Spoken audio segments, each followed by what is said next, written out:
வணக்கம் அன்பர்களே, வாங்க நாம இன்னைக்கு நவராத்திரியை முன்னிட்டு 9 வகையான நவதானியங்களை வச்சு நாம இன்னைக்கு சுண்டல் செய்யறது எப்படின்னு பார்க்கலாம். நான் மிக்ஸ்டு சுண்டல் எப்படி செய்யறதுன்னு பார்க்கலாம்.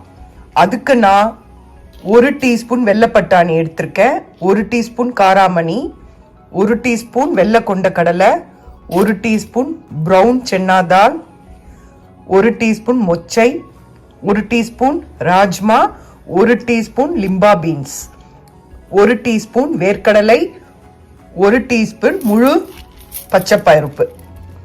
9 வகையா எடுத்திருக்கேன். நான் எல்லாத்துலயும் ஒரு ஸ்பூன் எடுத்திருக்கேன்.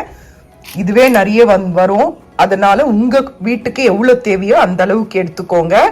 நாம இப்போ இது எல்லாத்தையுமே எப்பவும் போல நைட்டு ஊற வச்சுட்டு மறுநாள் காலையில இதுல நாம சுண்டல் செய்யலாம். இதுல 9 வகையான பருப்பு வகைகள் இருக்கு.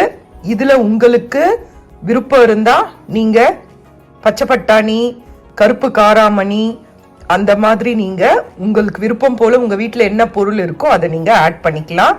நான் ஏன் கடலை பருப்பெல்லாம் சேர்க்கலன்னா இதோட கடலை பருப்பெல்லாம் சீக்கிரம் குழஞ்சிடும், அதனால அதை சேர்க்கல. கொஞ்சம் நின்று வேகிற மாதிரி இருக்கிற பருப்பை தான் நான் எடுத்திருக்கேன். வாங்க பார்க்கலாம். நாம நவராத்திரியை முன்னிட்டு 9 வகையான பருப்புகளை, கடலைகளை, நவதானியங்களை கலந்து சுண்டல் செய்யறது எப்படின்னு பார்க்கலாம். அதுக்கு நான் 9 வகையான பருப்பு வகைகளை எடுத்திருக்கேன். அதை நீங்க ஒரு ஸ்பூன் எடுத்துக்கோங்க. அது என்ன ஏதுன்றது நான் அடுத்த இதுல காட்டுறேன். எல்லாத்தையும் முன்னாள் இரவே ஊற போட்டுட்டு அதை நாம எப்பவுமே சுண்டல் வேக வைக்கிற மாதிரி வேக வச்சு எடுத்துக்கோங்க. வாங்க, உங்களுக்கு நான் எடுத்திருக்கிறத காட்டிலும் உங்களுக்கு வேற ஏதாவது, இதை தவிர வேற ஏதாவது பருப்பு வீட்டுல இருந்தாலும் நீங்க அதை சேர்த்துக்கலாம். இது லிம்பா பீன்ன்றது ஒன்றும் இல்லை. இது ஸ்மால் லிம்பா பீன், பிக்ன்ட்டு 2 விதமா இங்க கிடைக்கும். இது டபுள் பீன்ஸ் தான். அந்த டபுள் பீன்ஸே இங்க ட்ரையா கிடைக்கும்.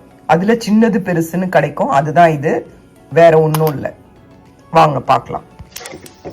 இங்க பாருங்க, மிக்ஸ்டு சுண்டலுக்கு நான் எப்பவும் போல 1 ஸ்பூன் எண்ணெய், கடுகு, உளுத்தம்பருப்பு போட்டு இது நல்லா தாளிச்சதும் நாம நறுக்கி வச்ச இஞ்சி, பச்சை மிளகாய், கருவேப்பிலை போட்டு நல்லா வதக்கி எடுத்துட்டு நாம வேக வச்ச சுண்டலை இதுல கொட்டி ஒரு கலரிட்டு தேங்காய் போட்டு இறக்கிடலாம்.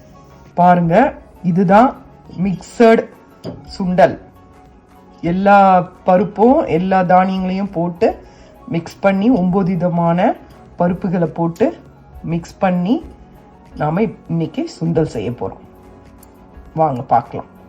பாருங்க, இத நல்லா ஃப்ரை ஆகட்டும்.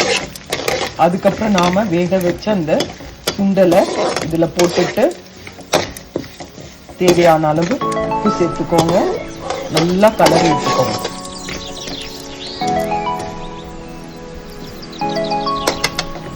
இப்ப நான் வேக வச்ச சுண்டலை சேர்க்கிறேன். பாருங்க, வேக வச்ச நவதானிய சுண்டலை சேர்த்தாச்சு. நவதானியம்னா 9 வகையான கடலைகள், 9 வகையான சுண்டல் வகைகள், அதை சேர்த்தாச்சு. இதுல தேவையான அளவு உப்பு சேர்த்துக்கோங்க. இதை நல்லா ஒரு 2-3 கலரிட்ட பிறகு நல்லா கடலை சூடு ஏறினதும் தேங்காவை போட்டு நாம நிறுத்திடுவோம். இது ரொம்ப நல்லது உடம்புக்கு. டெய்லியுமே நாம ஒரு வித சுண்டல், ஒவ்வொரு இதுலயும் நாம டெய்லி ஒரு சுண்டல் செஞ்சு சாப்பிட்டாக்கா நமக்கு தேவையான அளவு புரோட்டீன் கிடைக்கும். ரொம்ப உடம்புக்கு ரொம்ப நல்லது. அதனால சுகர் இருக்கிறவங்க எல்லாமே தேங்காய் சேர்த்துக்காமையும் இதை செய்யலாம். இன்னொரு வகை பொடி போட்டும் செய்யலாம். அது நான் உங்களுக்கு இன்னொரு வாட்டி சொல்றேன் அது எப்படின்னு சொல்லிட்டு. இது தேங்காய் போட்டு செய்யற சுண்டல் தான் நான் நவராத்திரிக்கு நான் செய்யறது. சாதா டைம் உங்களுக்கு எப்படி செய்யறதுன்னு சொல்லிட்டு மசாலா சுண்டல் அந்த மாதிரிலாம் உங்களுக்கு நான் இன்னொரு வீடியோல காட்டுறேன். இதை செஞ்சு பாருங்க, குழந்தைங்களுக்கு கொடுங்க. டெய்லி லஞ்ச் பாக்ஸ்ல கூட இதை நீங்க ஆபீஸ் போறவங்க எல்லோருமே கொஞ்சம் கொஞ்சம் கொண்டு போகலாம். செஞ்சு பாருங்க. பாருங்க, தேங்காய் போட்டாச்சு. இப்ப நாம ஒரு கலரிட்டு நாம கேஸை ஆஃப் பண்ணிடலாம். அவ்வளோதான்.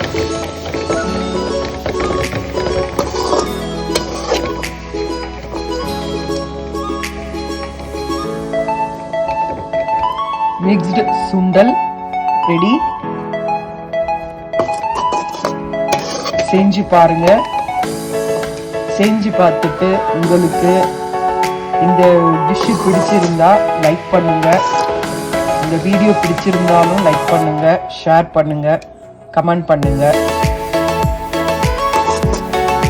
நவதானிய சுண்டல் ரெடி.